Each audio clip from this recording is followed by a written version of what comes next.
नमस्कार बच्चों, मैं अमरनाथ झा आपके समक्ष कक्षा 7वीं का गणित का वर्कशीट संख्या 14 लेकर के उपस्थित हूँ। यह दिनांक 10 सितंबर 2021 के लिए है। इसमें हमारा टॉपिक है रेखाएं तथा कोण। स्मरण कीजिए, यानी पूर्व ज्ञान पर आधारित है, जो कक्षा 6 में पढ़ चुके हैं। बिंदु जिसका कोई माप निश्चित नहीं होता है। बिंदु देखिए, इस यहाँ पे जो गोले में देखिए छोटा बड़ा बिंदु दिख रहा है। ये दोनों बिंदु बिंदु सिर्फ एक स्थान को बताता है, जो कि ये है। इसे कितना बड़ा कितना छोटा आप मर्जी से कर सकते हैं, इसका कोई माप नहीं होता, केवल स्थिति बताता है। जबकि रेखा रेखा जो होता है ये दोन नि, निश्चित माप नहीं होता है। बिंदुओं का एक समूह जिसे दोनों दिशाओं में बढ़ाया जा सकता है। दो बड़े अक्षरों या एक छोटे अक्षरों से दिखाया जा सकता है। जैसे यहाँ पे ये देखिए, ये दिखाया गया है, तो ये इसे एम लिख ले लिया, नाम दिया है यहाँ पे। और ये 2 पॉइंट ले लिया, एक्स वाई दोनों तरफ तीर लगा होता है, जिससे हम आगे बढ़ा सकते हैं इस तरह से। लेकिन इसी को यदि हम दिखाएंगे तो इस प्रकार लिखे, एक्स वाई, यानी मान लीजिए जो ए और बी लिया, तो हम लिखेंगे ए बी के ऊपर में ऐसे एरो लगा देंगे। इसका मतलब ए बी रेखा है। इसे दोनों तरफ बढ़ाया जा सकता है, या छोटा एल के द्वारा या एम के द्वारा भी दर्शा सकते हैं। एम लिखेंगे तो इसके ऊपर भी ये तीर लगा है, तो इसका मतलब ये रेखा है। ठीक है बच्चों। अब आता है अगला है रेखाखंड। रेखाखंड क्या है? रेखा का ही टुकड़ा होता है। रेखा का ही, मान लीजिए ये रेखा है, यहां से यहां तक काट लिया तो ये हो गया रेखा। इसका दोनों पॉइंट निश्चित है।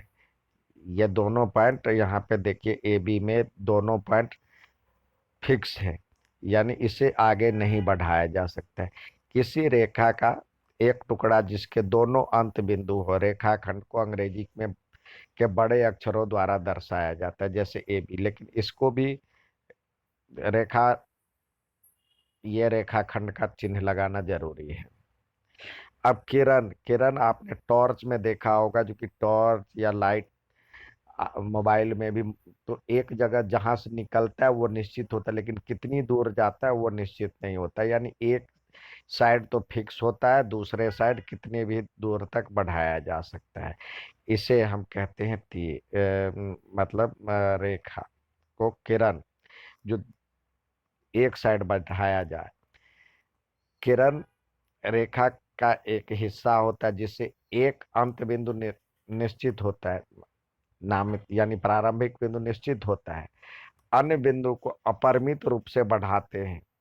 किरण को एपी के संकेत ओपी के संकेत के द्वारा दिखाया गया है। यहाँ पे देखिए, ये ओ बिंदु तो निश्चित है, पी को आगे बढ़ाया गया है। इस प्रकार एक दिशा में आगे बढ़ता है।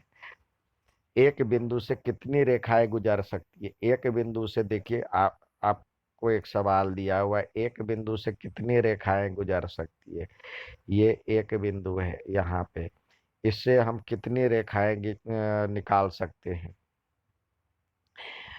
अ, एक बिंदु से, सॉरी, एक बिंदु से कितनी किरण गुजर सकती है दिया हुआ। एक बिंदु से कितनी किरण गुजर सकती है? तो देखिए, एक बिंदु ले लीजिए, यहाँ से देखिए कितने हम निकाल सकते हैं। एक बिंदु से अनगिनत किरण निकल सकता है। ठीक है, एक बिंदु से अनगिनत किरण निकाला जा सकता है। अब आगे है सवाल कोण। कोण क्या होता है? एक बिंदु, एक कोण दो किरणों या रेखाओं अथवा रेखाखंडों के मिलने से बनता है। उभयनिष्ठ बिंदु शीर्ष कहलाता है। देखिए, ये कोण जो होता है, वो कोण दो किरण है मान ली, या रेखा है। अब यहाँ पे दोनों टकरा रहा है, दोनों का एंड, दोनों का जो एंड, एक बिंदु पे दोनों मिलता है, ये उभयनिष्ठ, ये शीर्ष कहलाता है। जहाँ पे दोनों टकराते हैं तो वहां पे कुछ झुकाव होता है, तो ये इसके बीच का कोण कहलाता है। इसको लिखने के लिए मान लीजिए जो कि यहाँ पे हमने ओ ले लिया है, ये ए है और ये बी है, तो इसको बीच में रखेंगे, ये वाला पोजीशन को बीच में रखेंगे। या तो शुरुआत यहाँ से करें तो ये हो जाएगा ए ओ बी, या बी ओ ए को बीच में रखना, चाहे इधर से पढ़े या इधर से। इसको कोण के चिन्ह द्वारा दर्शाते हैं। यहाँ पे भी दिया हुआ एक कोण दो किरणें अथवा रेखाओं अथवा रेखाखंडों को मिलने से बनता है। उभयनिष्ठ बिंदु शीर्ष बिंदु कहलाता है। कोण को डिग्री में मापा जाता है। इसका जो, जैसे हम रुपये को न, रु- धन को रुपये या पैसे में गिनते हैं, दूरी को किलोमीटर या मीटर में मापते हैं, उसी प्रकार कोण को डिग्री में मापते हैं।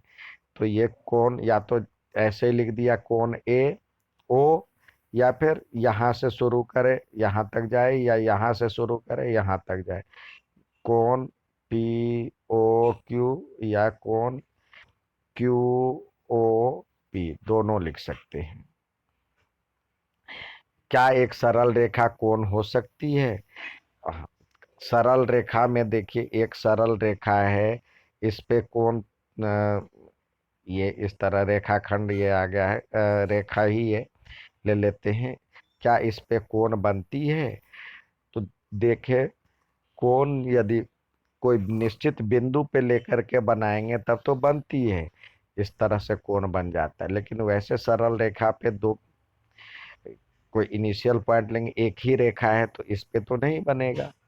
ठीक है, लेकिन जब कोई एक बिंदु ले लिया जाएगा तो वहां से निर्धारित, यहाँ से एक अलग रेखा हो जाएगी, ये अलग रेखा हो जाएगा, मतलब अलग किरण हो जाएगा, ये अलग किरण हो जाएगा, तो उसके बीच में कोण बन सकता है।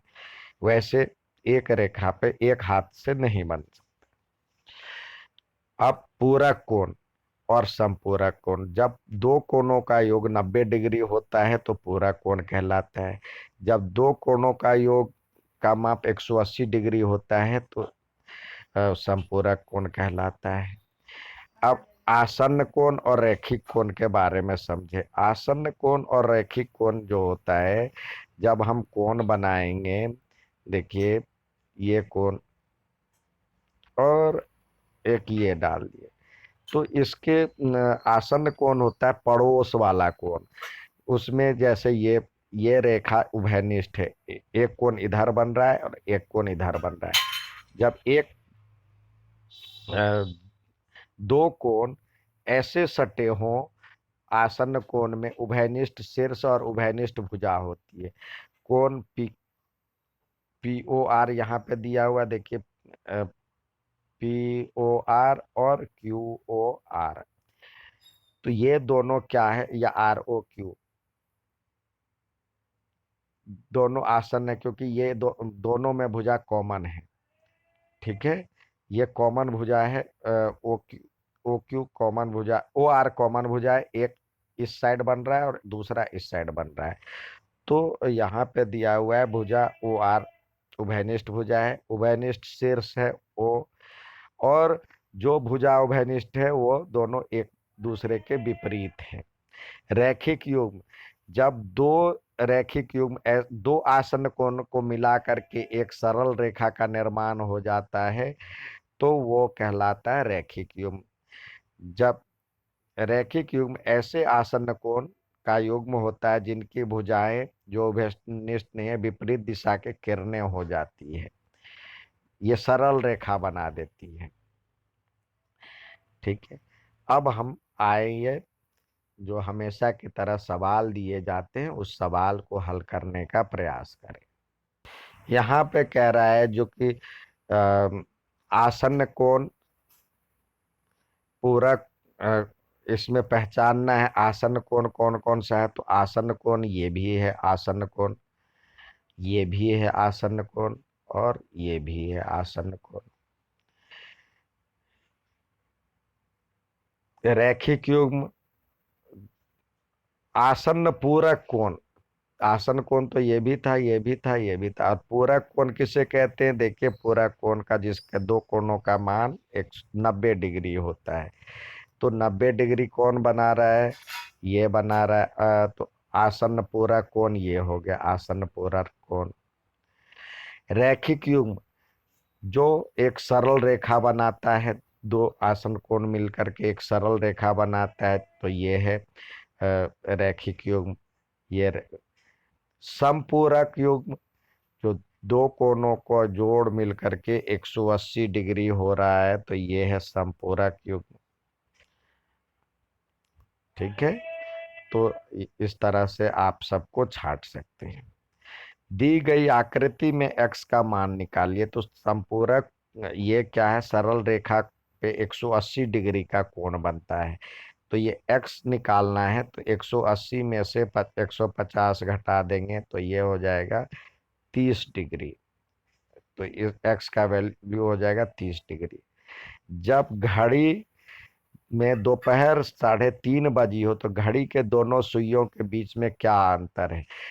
तो देखिए, अब घड़ी जब आपने देखा होगा, जो घड़ी की जो सुई बनती है, तो ये 3 बजता है, तो ये एक 3 पे होता है, और एक 3:30 कह रहा है, तो एक यहाँ पे होगा, और ये बनेगा, ये 3 है और ये 6। तो इस प्रकार कितने डिग्री का कोण बनता है? ये बनता है 90 डिग्री का। और क्या यह अधिक कोण, अधिक या प्रतिवर्ती या न्यून कोण होता है? ये क्या है? यदि हम ध्यान से देखा जाए, तो प्रतिवर्ती कोण तो ये थोड़ा सा इसके बीच में होता है। ये 3 से थोड़ा सा नीचे आ जाता है, 3:30 पे होता है, तो ये न्यून कोण होता है। ठीक है, ये न्यून कोण होगा। न्यून कोण का मतलब होता है जो कि 90 डिग्री से कम, 90 से कम। और अधिक कोण होता है 90 डिग्री से अधिक। अच्छा लगे तो लाइक और सब्सक्राइब जरूर कीजिएगा। धन्यवाद।